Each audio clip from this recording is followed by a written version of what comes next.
novo episódio do quadro Direito Agrário com o advogado e professor de Direito Ambiental, Pedro Puccini Mendes, que hoje traz um tema relacionado à manutenção de estradas e pontes de acesso a propriedades rurais, respondendo a um telespectador que mandou essa dúvida para a gente, o Ezequiel de Oliveira, lá da região central de Minas Gerais. Vamos ver com o Pedro aí sobre essas questões de logística aí nas fazendas, né? Com você, Pedro.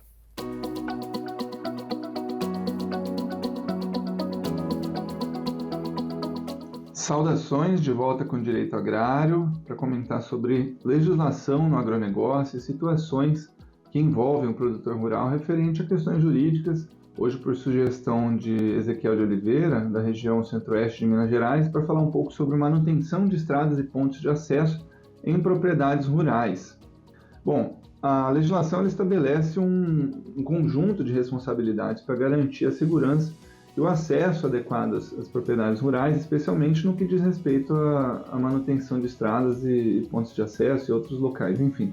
As estradas rurais elas são fundamentais para o desenvolvimento das atividades agropecuárias, como também para o atendimento da população local, transporte escolar, serviços de saúde e outras atividades cotidianas da zona rural. E aí, com relação à obrigação de manutenção das estradas rurais, ela pode variar a depender de vários fatores, como a localização, a legislação estadual ou municipal aplicável, em algumas situações cabendo responsabilidade de manutenção ao poder público, em outras ao proprietário, quando o acesso à propriedade for pelo interior por meio de uma servidão de passagem, por exemplo, devendo manter isso em boas condições, garantindo a segurança e a acessibilidade tanto para o proprietário quanto para eventuais usuários dessa servidão. Quando o dever de reparação e conservação das estradas e pontes pertencer aos entes federativos, ou seja, aos municípios, Estado ou União, deve ser observada a jurisdição dessa via, sendo a atribuição dos municípios às estradas rurais dentro dos seus limites territoriais, enquanto dos Estados e da União a incumbência de cuidar das estradas estaduais e federais que cortam as áreas rurais. No entanto, é importante ressaltar que existe uma variação dessas situações conforme os convênios firmados entre os entes federativos e até mesmo impostos e fundos que são arrecadados pelos entes federativos com essa finalidade. A exemplo disso, nós temos diversos municípios brasileiros que já adotaram iniciativas como destinar parte do Imposto Territorial Rural, do ITR,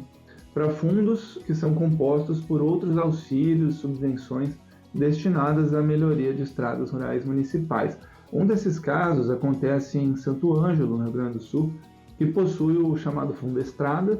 que é fomentado com recursos de arrecadação do ITR, auxílios do Estado, da União, entidades, ONGs, doações de pessoas físicas, jurídicas, emendas parlamentares para a recuperação e manutenção das estradas rurais do município. Em Jaguarão, no Rio Grande do Sul, no ano de 2019, e em Bagé, no Rio Grande do Sul, no ano de 2021, as prefeituras municipais também sancionaram legislações de criação de fundos de estradas rurais municipais utilizando recursos do ITR para essa mesma finalidade. Outros municípios, como Tapes, Uruguaiana, também apresentaram projetos de lei para a criação de fundos,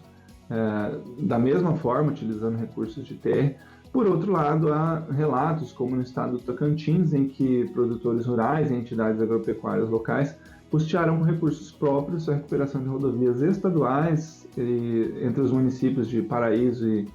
e Caseara, Lagoa da Confusão e Marianópolis, Figueirópolis e Peixe. Enfim, algumas dessas regiões aí que eu encontrei em notícias, permitindo então o escoamento da produção sem danos às mercadorias, aos veículos e riscos à integridade das pessoas. Em Santa Catarina, no ano de 2018, o governo estadual sancionou uma lei reservando 10% da arrecadação com o IPVA para a manutenção de rodovias estaduais em Santa Catarina. Então, de modo geral, podemos dizer que a responsabilidade do poder público pela manutenção das estradas e pontes em áreas rurais inclui realização de obras de conservação, reparo de danos, limpeza, sinalização e outras medidas necessárias para garantir a segurança e a trafegabilidade dessas vias, proporcionando condições adequadas para os serviços públicos essenciais. cabe aos cidadãos buscar medidas para melhoria ou reparação desses danos, né? Solicitar ao poder público, né, ao Ministério Público, aos órgãos de fiscalização por meio de denúncias, ações judiciais, de responsabilidade civil, enfim, as medidas de melhoria ou de reparação de dano, comprovando a ocorrência dessas situações. Importante também comentar que há casos de terras indígenas situadas em áreas rurais com estradas de acesso, né, em casos que demandam a responsabilidade do poder público também. Nesse caso, pertence aos municípios, conforme já determinou um julgamento da 4ª turma do Tribunal Regional Federal da 3ª Região, que concedeu uma liminar que obrigava as prefeituras de Dourados e de Itaporã a fazer obras de manutenção nas vias internas da reserva indígena de Dourados, assim como já tem feito em outras comunidades rurais, obrigando os municípios a tratar todos com isonomia na prestação de serviços. Bom, por fim, a questão aí da responsabilidade por estradas e pontes somente vai recair aos proprietários particulares quando se tratar de vias de acesso no interior da sua propriedade rural, não consideradas estradas públicas por lei, embora possam ser utilizadas por terceiros, as conhecidas servidões de passagem, né? Nesse caso, é um direito de passagem de pessoas, animais ou veículos por uma propriedade particular para chegar até outro imóvel que não tenha outra forma de acesso. E essa servidão ela é estabelecida por meio de acordo entre os proprietários ou também por meio de ação judicial devidamente indenizada, que nós já comentamos em outra oportunidade. E nesse caso, a responsabilidade de manutenção e construção de pontes e acessos que ligam essa servidão de passagem vai depender da forma como a servidão foi constituída, se foi entre acordo dos proprietários, onde a responsabilidade vai ser solidária, ou se é por lei ou por decisão judicial, né, onde a responsabilidade normalmente vai recair sobre o proprietário desse local onde está a servidão. Sendo assim, tanto a responsabilidade por danos causados nas estradas e pontes de servidão de passagem pode ser atribuída ao proprietário, como também ao usuário dessa servidão de passagem, se ele estiver cometendo danos a esse local de passagem. Saudações, até a próxima!